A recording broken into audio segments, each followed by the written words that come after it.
আসসালামু আলাইকুম। এখন আপনারা দেখবেন সংবাদ শিরোনাম। নিজ নির্বাচনী এলাকা ঢাকা ১৭ আসনে আজ তারেক রহমানের কয়েকটি পথসভা জনসভা বনানী মাঠে অপেক্ষায় কর্মী সমর্থকরা। মোহাম্মদপুরে ১১ দলীয় ঐক্যের জনসভা, কেন্দ্রীয় ঈদগাহ মাঠে জড়ো হয়েছেন নেতা কর্মীরা। গুলশানে জামায়াতের নির্বাচনী মিছিল। কেন্দ্রে সাংবাদিকরা মোবাইল নিতে পারবেন না, ইসির এমন সিদ্ধান্ত নতুন বিতর্কের জন্ম।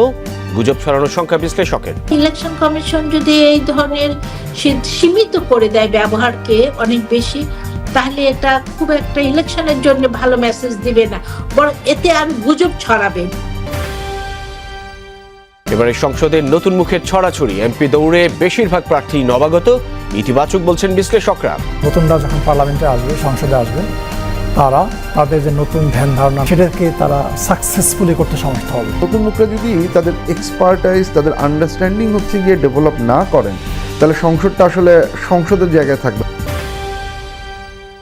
15 ফেব্রুয়ারি পর্যন্ত চট্টগ্রাম বন্দরে ধর্মঘট স্থগিত। সরকারের 2 প্রতিনিধির ঘোষণার পর বন্দর রক্ষা সংগ্রাম পরিষদের সিদ্ধান্ত, 5 বিষয়ে দ্রুত সমাধান দাবি। ইসির বিধিনিষেধে নির্বাচনী পোস্টারের ব্যবসায় মন্দা, হতাশ ব্যবসায়ীরা। বেড়েছে এলইডির বেচাকেনা আর ভাড়া। একটা পোস্টার উঠলেই হয়তো দেখা যাইল যে একদিন 2 দিন লাগতো, এবার তার কোনো নাই, কাজের পরিধি খুবই কম। কাগজের ব্যবসার অবস্থা খুবই খারাপ। এলইডি দেখা যাচ্ছে এখন স্কোয়ার ফিট হিসেবে বিক্রি করতে গেলে আমরা 1200 টাকা 1250 টাকা স্কোয়ার ফিট, না হলে আমাদেরও লাভ থাকে না। রংপুর বিভাগে 33 আসনের 25টি নারী প্রার্থী শূন্য। 8 জনের বেশিরভাগই লড়ছেন স্বতন্ত্র আর বিদ্রোহী হয়ে। সরাসরি অংশগ্রহণ বাড়ানোর তাগিদ বিশ্লেষকের। আসসালামু আলাইকুম। এখন দেখবেন সংবাদ বিস্তারিত। 12 ফেব্রুয়ারি ধানের শীষে ভোট দিয়ে দেশ পুনর্গঠনের সুযোগ দিতে ঢাকাবাসীর প্রতি আহ্বান জানিয়েছেন বিএনপি চেয়ারম্যান তারেক রহমান। বলেন, প্রতিপক্ষ সম্পর্কে গীবত নয়, বরং জনগণের কল্যাণে বিএনপি পরিকল্পনা তুলে ধরছে। সরকার গঠন করলে দুর্নীতি আর আইন শৃঙ্খলা পরিস্থিতি নিয়ন্ত্রণে জিরো টলারেন্সের কথাও জানান তিনি। রোববার ঢাকা মহানগর উত্তরের সংসদীয় আসনের প্রচারণায় যোগ দিয়ে বিএনপি চেয়ারম্যান আশ্বাস দেন, নিরাপদ ঢাকা, খেলার মাঠ তৈরি ও দুয়ারে করা নাড়ছে নির্বাচন। দেশের নানা প্রান্তে নির্বাচনী প্রচার শেষে এবার ঢাকার পথে পথে তারেক রহমান। 2 দিনের গণসংযোগের প্রথম দিনে বিএনপি চেয়ারম্যান মহানগর উত্তরের সংসদীয় আসনগুলো চষে বেড়ান। দিন ফুরিয়ে রাতেও চলে ধানের শীষের পক্ষে প্রচার।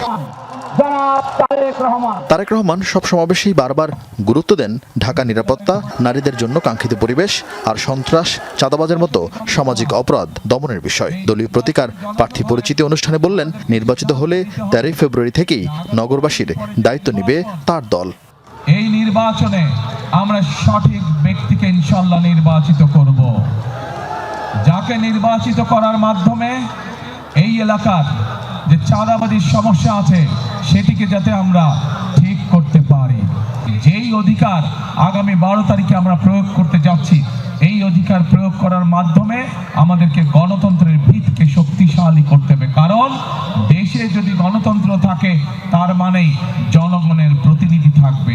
ঢাকা 15, 16, 11, 12, 13 কিংবা 14 প্রতিটি প্রচারণায় বিএনপি চেয়ারম্যান স্থানীয় সমস্যা চিহ্নিত করে তা সমাধানের আশ্বাস দেন। জানান, বিএনপি সরকার গঠন করলে সারা দেশের মতো ঢাকার প্রতিটি এলাকায় হাসপাতাল ও ভোকেশনাল ইনস্টিটিউট তৈরি করা হবে। উদ্বাস্তুদের আবাসিক সমস্যার সমাধান আর ঢাকার জলাবদ্ধতা নিরসনও নেওয়া হবে পর্যাপ্ত খাল খননের উদ্যোগ।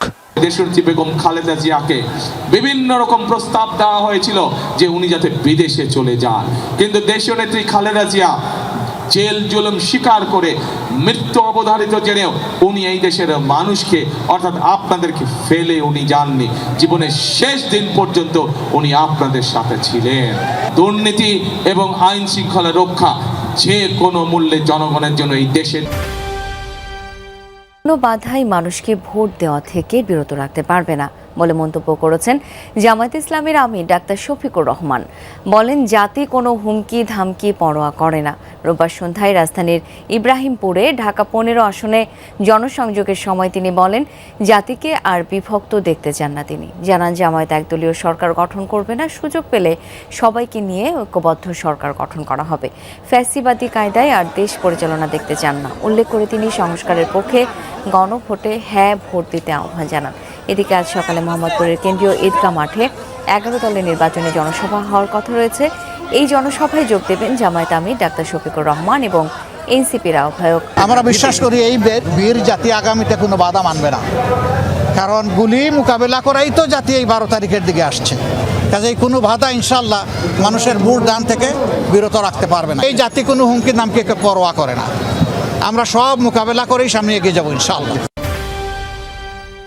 বৃহস্পতিবারের সংসদ নির্বাচনে দেশে সৃষ্টি হবে অনেক নতুন ইতিহাস। যেমন বিএনপি বা জামায়াত জোট যারাই জিতুক, প্রথম একজনকে দেখা যাবে সংসদ নেতার ভূমিকায়। একইভাবে প্রধানমন্ত্রীর দায়িত্বেও আসবেন প্রথম একজন। শুধু প্রধানমন্ত্রী সংসদ নেতা নয়, এবার ইতিহাসে সবচেয়ে বেশি নতুন মুখ দেখা যাবে সংসদে।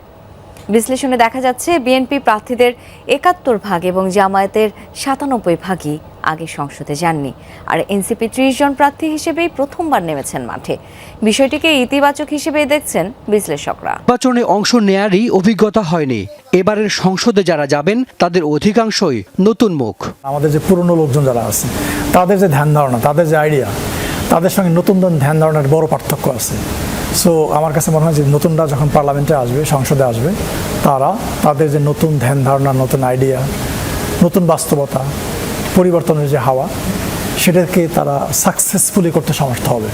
নতুন প্রার্থী বেশি হওয়ায় এবারে উন্নয়ন বয়ানের প্রচার নেই, গুরুত্ব আগামীর বাংলাদেশ বিনির্মাণ ও ভবিষ্যৎ কর্মপরিকল্পনা। এটা ভালো যে নতুন মুখ যাচ্ছে, কিন্তু নতুন মুখরা যদি তাদের এক্সপার্টাইজ, তাদের আন্ডারস্ট্যান্ডিং হচ্ছে গিয়ে ডেভেলপ না করেন, তাহলে সংসদটা আসলে সংসদের জায়গায় থাকবে না। আমরা এই ক্যাম্পেইন যেরকম দেখছি, সংসদ হচ্ছে সেই ক্যাম্পেইনের আলাপই হবে উইদাউট মেজর কোনো পলিসি ডিজাইন করা ছাড়া। এবং এইটা খুব ইম্পর্টেন্ট যে দুটো রাজনৈতিক দলই তারা এমপি নির্বাচিত হওয়ার পরে এমপিদের জন্য যেন একটা ট্রেনিংয়ের ব্যবস্থা করেন, যে সংসদে আমাকে কিভাবে বিহেভ করতে হবে, সংসদে আমি কি দায়িত্ব পালন করবো। কারণ এইটা যদি ঠিক না করা হয় তাহলে সংসদ কিন্তু খুব বেশি প্রচারণায় শেষ সময়, অথচ ছাপাখানাগুলোতে নেই চিরচেনা কর্মচাঞ্চল্য। এবার পোস্টার ব্যবহার সম্পূর্ণ নিষেধ করেছে নির্বাচন কমিশন। এতে পরিবেশ রক্ষা পেলেও বড় ধাক্কা খেয়েছে ছাপাখানার ব্যবসা। তবে খাত সংশ্লিষ্টরা বলছেন, প্রচারণা যত পরিবেশ বান্ধব হবে তত বদলাবে প্রচারের ভাষা। তাই বিকল্প বিনিয়োগ বা বাজার না খুঁজলে ঢুকতে হতে পারে। নির্বাচনী প্রচার মানেই সড়ক অলিগলি পোস্টারের দখলে, যেখানে সেখানে সাঁটানো পোস্টারে বদলে যাওয়া সেই অলিগলির চেহারা এখন বিগত দৃশ্য।